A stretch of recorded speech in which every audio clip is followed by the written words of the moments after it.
What's going on, guys? It's Mike for Sim Racing 604, and you are looking at the newest build of Automobilista 2.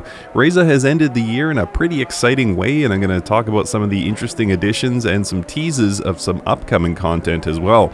So before we begin, I'll let you know that I'm recording this on a beta build of AMS2, so the full release will be a little bit more polished. But of course, the highlight of this update, and let's be honest, most updates throughout the sim racing world, is the new content. Reiza seems to be shaping the growth of the sim around what you might call mainstream sim content, and the big add in this latest build is the GT1 class. Reiza has brought us three absolutely gorgeous pieces of auto racing history here, the Mercedes CLK LM, the Porsche 911 GT1, and the McLaren F1 GTR LT. And yes, I was right when I guessed that the sounds of the McLaren GTR Longtail are shared with the latest sound mod for Assetto Corsa from SHR Modding, and I featured that in a video last week. All three of these cars use a sequential manual transmission, which makes them very fun to drive, and they all come in around 600 horsepower and 1,000 kilograms. And I have to say that I love the way these cars drive. I was really happy with how the GT3s and GT4s drove when they were added to AMS2 a couple of months ago, and it seems that that same quality of driving has been applied to these older GT cars as well. They're a real blast to drive, and I recommend you give them a go. The second major add in this build is the McLaren F1 LM, and anyone who knows me knows I'm a huge fan of McLaren cars, so I was happy to see that this car was going to be added. And if anyone from Reiza or McLaren happens to see this, please make the P1 happen in AMS2. Please, please. Anyway, the McLaren F1 LM is a very limited run car, with the LM standing for Le Mans, which is where its sister car, the McLaren F1 GTR, competed. But the LM is actually slower than the normal road-going version of this car, which might sound counterintuitive, but it actually plays out nicely.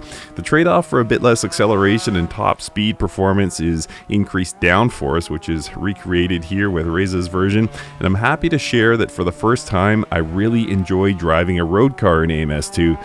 In my opinion, the two previous road cars missed the mark of what makes a road car fun to drive in sim racing, and we previously had the Camaro SS and Ultima GTR, but the former had way too much body roll and slip, and the latter was just all tire slip all the time. However, with this build, the McLaren F1 LM featured improved physics and tire modeling, and thankfully those have also been applied to the Chevy and the Ultima, and what a difference it makes. The cars are surprisingly intuitive and went from easily being my least favorite car class in this title to among the most fun. I would argue that the Camaro still feels too loose for a modern car with advanced traction control, but the road cars in AMS2 definitely feel like a lot of fun now, especially that McLaren. It requires a delicate throttle and brake input and smooth steering inputs, but it actually works extremely well. When I recorded the B-roll for this video, the F1 LM was the first car I took out, and leaving the pits didn't feel that much different from what I'd come to expect from the road cars in AMS2, but by about lap 3 around Silverstone, it really just clicked for me. And then I ran a bunch more laps just for fun. This car is really nicely done, and the Ultima now even surprisingly feels good, and I had a great time with it at Bathurst. The Camaro is my least favorite of the three, but I will say that it's night and day compared to previous builds. So the last thing to talk about on the content front is Spa. At the time of this recording, I don't yet have access to it, but given the fact that we have this track in almost every sim already, I'm not really expecting anything major here. It's almost compulsory for a racing title to have Spa now, and I'm sure this will quickly become a mainstay of online races. I've left a link to the changelog in the description if you want to read the huge list of changes with this build, but the content is what most people focus on after an update, so I'll close the content section of this video with some news about upcoming content. Reiza snuck in a couple of pics of the upcoming Group C cars, as well as Long Beach, and I'm pretty stoked for Long Beach. It was my favorite track in Project Cars 2, and with the same graphics engine, so I think it'll look amazing in AMS2. Plus, we can expect that the price will make iRacers jealous who just spent $15 to get this track. And speaking of price, there's some interesting news from Reiza on cost. Reading from their update notes, here's what they say about DLC access. Quote, We realize that these are especially tough times and that sometimes even small amounts of disposable income can be in short supply. At the same time, AMS2 does feature many premium cars and tracks now, which are quite costly to license and produce. Sometimes releasing them as DLCs is the only viable way for us to offer them, and that will be increasingly the case as we go into 2021 and the arrivals of some major expansion packs.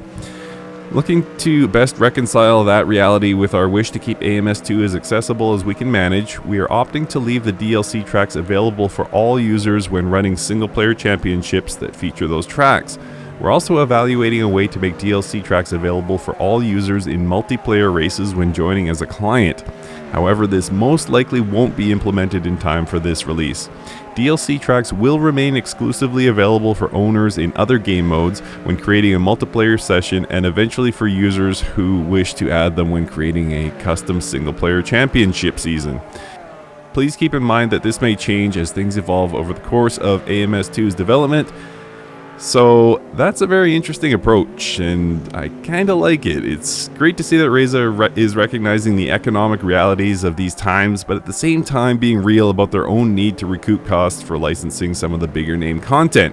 And I can see an argument that would say this is unfair to purchasers of the DLC, but personally I think that as long as non-owners are limited in what they can do with the DLC, it's a fair compromise. And I'll close out this video with some quick notes on some significant ads in this build, and again, you can read more about this in the article linked in the description below. This build does allow you to customize camera position and force feedback gain per vehicle. It's got reduced camera oscillation while driving. There's ongoing AI improvements and improved netcode for better online racing. And speaking of online racing in AMS2, just a quick plug here, be sure to use the link in the description to sign up for my simracing.gp page, which allows you to sign up for one-off fun races and even a couple of leagues, both fun and competitive.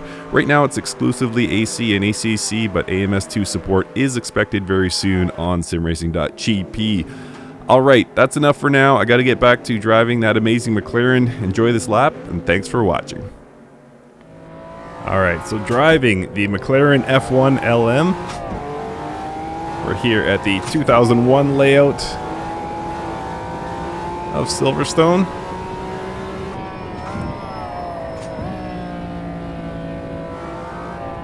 I gotta tell you, of the roughly 8 or so hours that I've spent in this build of AMS2, I'm going to say half of it has been with this car. Just test driving it, trying it at different tracks, and I just love it. I think it's a brilliant little car. Obviously, the real world version is such a tremendous machine anyway that all you had to do was even remotely recreate that, and you're going to have a good car. And I think Reiza has done that. Done a great job with it. Everything about this car is just so extremely analog. It's kind of the antithesis of what you might be used to in Assetto Corsa with a lot of the modern road cars. It's, you know, roughly that level of acceleration, but you know, you're doing it through a 6-speed H pattern and traction control and ABS absent. So it's very analog, really a pure driving experience. And it's a different animal, I'll say that. Like, I would never take anything away from the supercar experience in Assetto Corsa. I think it's the best supercar sim there is. But different feel here. Whereas I find myself tempted to try and shave off tenths of seconds when I drive the modern supercars in AC. But with this, it's just like a pure pleasure driving experience. It feels like you're driving for the sake of driving. And if you do get faster, it's you know, you really had to work for it.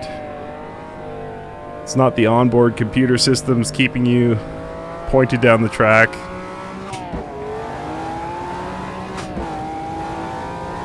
You earn everything that happens in this car. And that speed is just off the charts. That 700 Newton meters of torque makes it a real handful in corners, as you can probably see by my counter steering here. But when you do get those rear tires locked up with the fronts pointed down the track, this thing just goes. It is huge acceleration. You should see a little bit of that here. So get around this corner. those tires locked. You see that analog gauge at the center there, nearing 180 miles per hour. That is a huge, huge number for a car like this.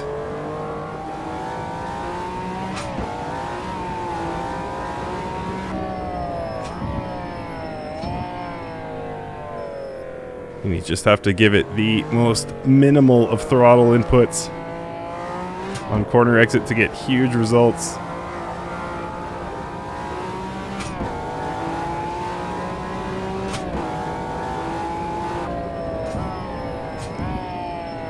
Of course, heel toe shifting the whole way. Whoops. It's fairly easy to break traction all the way through third gear. This thing is just a monster, absolute monster of a car, but a tremendous driving experience. So well done to Reiza. I really, really like this car, and I like the GT1s a lot as well. So this is a great build. Should be available by the time you see this.